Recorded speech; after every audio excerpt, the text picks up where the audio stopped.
Fala galera, está entrando no ar mais um vídeo do seu canal Sem Blém Blém Blém, aquele canal que você conhece, sem frescura, sem mimimi, direto ao ponto, Bíblia simples e na prática. Se você não é inscrito nesse canal, aproveita e já se inscreve aí, acione o sininho porque toda vez que tiver vídeo novo, você vai ser notificado. O mês de maio é considerado o mês da família. Dia 15 de maio é o Dia Internacional da Família. Então, seguindo essa mesma ideia, nós aqui do canal Sem Blém Blém Blém vamos falar um pouquinho mais sobre família. E se tem uma coisa que é desafiador, que é difícil, é família. Tem muita gente boa na Bíblia, grandes homens e mulheres de Deus, mas quando o assunto era familiar, a maioria deles tiveram dificuldades. Logo a gente vê os dois primeiros irmãos da Bíblia, o que aconteceu, né? Pois bem, hoje nós vamos falar da família de um dos grandes nomes da Bíblia, que é o rei Davi. Não estou falando da família que ele fez, da família que ele tinha antes de ser rei. E aconteceram algumas coisas aqui curiosas. E na verdade essa história aqui, ela é até boa. Raramente a gente tem uma boa história familiar, ainda mais quando fala rei Davi, todo mundo torce a cara. Mas não, essa aqui é uma história bem legal e um exemplo para todos nós. Bom, o primeiro momento, grande momento que a gente vai ouvir falar de Davi é no momento em que o profeta Samuel vai lá na casa do pai de Davi, né? Na casa de Jessé, que era o pai de Davi, para escolher o novo rei. Samuel sabia que o novo rei seria um dos filhos de Jessé. E lá em 1 Samuel 16, a partir ali do primeiro versículo do capítulo 16, vai dizendo ali que Samuel se dirigiu até a casa de Jessé. Provavelmente Samuel chegou para Jessé e falou: Jessé, chama todos os seus filhos aí, eu quero conversar com todos eles. A Bíblia vai dizer que do maior até o mais novo, o Jessé foi apresentando os filhos. Provavelmente ele já sabia que Samuel ia ungir um deles para ser rei. E é óbvio que ele chamou o mais velho, né? Mais forte, soldado, poderoso.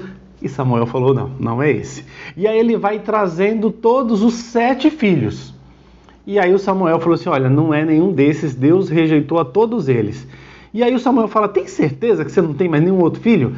Aí o Jessé fala assim: olha, tem um lá, mas é o mais novo, que está apacentando as ovelhas. E o Samuel falou: vai lá, chama esse. E aí o Jessé chama o filho dele, o Davi. Samuel olha e fala: esse é o escolhido. Bom, primeiro momento aqui dessa história, como você se sentiria se chegasse uma visita na sua casa e falasse para o seu pai assim: olha, eu quero conhecer todos os seus filhos, e o seu pai chamasse todos os seus irmãos, menos você? Então, algo já começou meio esquisito ali nessa relação, né? Talvez porque ele fosse o mais novinho, o mais criança, não sei. Sei que a verdade é que começa isso aqui com Jessé mais ou menos dando uma deixadinha de lado ali, deixou o Davi meio de lado. E justamente foi esse a quem Deus escolheu. Bom, tem um segundo momento aí que vai se desenrolar nessa história familiar aí do Davi, agora com os irmãos dele, né? 3 dos irmãos mais velhos de Davi, como eram soldados, foram para a guerra contra os filisteus. E lá no 1 Samuel 17, a partir do verso 12, vai dizer que Jessé envia Davi, que era o mais novinho, cuidava das ovelhas, e envia Davi para levar mantimento lá para os irmãos que estavam no campo de batalha, e também para saber, e aí, como é que seus irmãos estão? E Davi faz isso. Quando chega lá, é aquele fato super famoso de Davi, que é o momento que ele vai encontrar o gigante Golias no campo de batalha, Golias intimidando todo mundo ali com medo, escondido. Davi fica indignado, fala: por que vocês estão com medo desse cara? Esse cara não é de Deus, quem é ele para enfrentar o povo do Deus vivo, para botar medo na gente, para intimidar? Quando Davi está tendo esse discurso inflamado, chamando os soldados, e aí, gente, vamos reagir? O irmão mais velho de Davi, o Eliabe, ele ficou, a Bíblia vai dizer lá no versículo 28 de 1 Samuel 17, que o Eliabe ficou irado, ficou irritadíssimo. Como assim? O que você está fazendo aqui? O Eliabe ainda fala: com quem você deixou aquelas poucas ovelhas? Olha só no tom de voz do Eliabe, como ele desprezava o Davi, esse pastorzinho de ovelhas.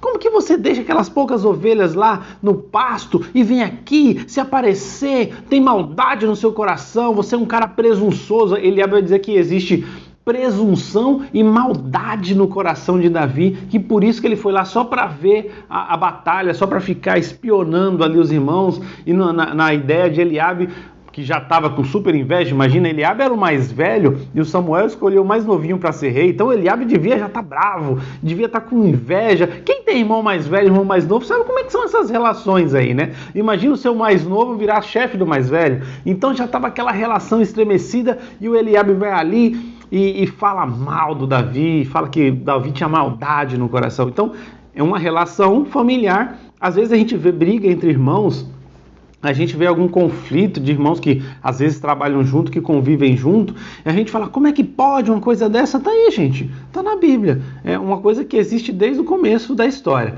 Agora, o que é mais incrível, que eu queria encerrar esse vídeo falando, é o que vai acontecer em 1 Samuel capítulo 22. O fato é que no conflito de Golias, o Davi venceu, o Davi ganhou, matou o gigante, ficou super famoso, todo mundo falava de Davi, mas ficou tão famoso, que até o rei ficou com inveja dele. Então olha só, o irmão mais velho já tinha inveja, agora o rei já tinha inveja também.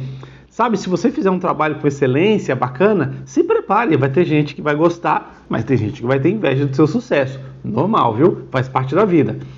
Agora, o que é incrível é que, como o rei ficou com inveja de Davi, começou a perseguir ele, começou a ir atrás dele, e Davi foge. Então acompanha lá, lê lá, de 1 Samuel 17 até 1 Samuel 22. É uma aventura que vai acontecer ali com Davi, fugindo do rei. Só que no meio dessa fuga, Davi cansou. Davi chegou até a pedir ajuda para o inimigo, teve que fingir que era doido porque ele ficou com medo do inimigo.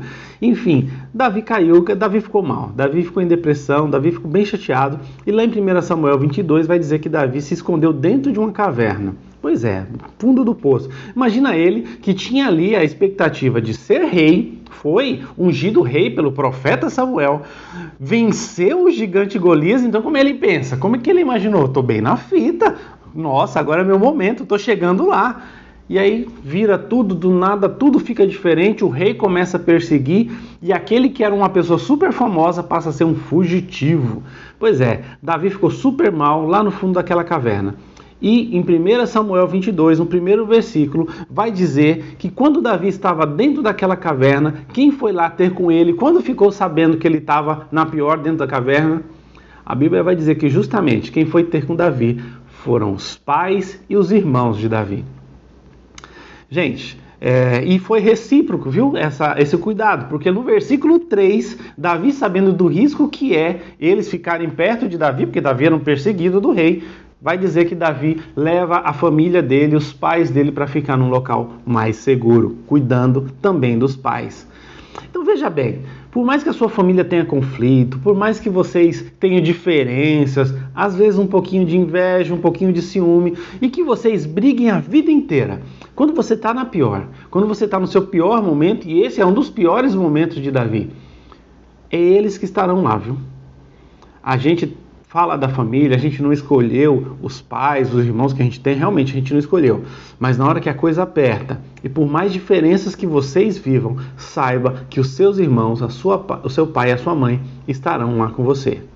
Então, tenha essa atitude que Davi teve. Apesar de todas as diferenças com o pai, todos os problemas com o irmão, na hora da dificuldade, Davi também se preocupou em cuidar e proteger. E que esse seja o sentimento que a gente alimente no nosso coração. Não de rancor, raiva, diferença todo mundo tem, mas que a gente se lembre da nossa família, de orar por ela, de proteger e de fazer aquilo que for o melhor que tiver a nosso alcance para nós protegermos e cuidarmos daqueles que são os nossos. Essa é a mensagem do canal Sem Blém Blém Blém. Feliz Dia das Famílias, cuide da sua, que Deus os abençoe e até o próximo vídeo. Tchau, tchau!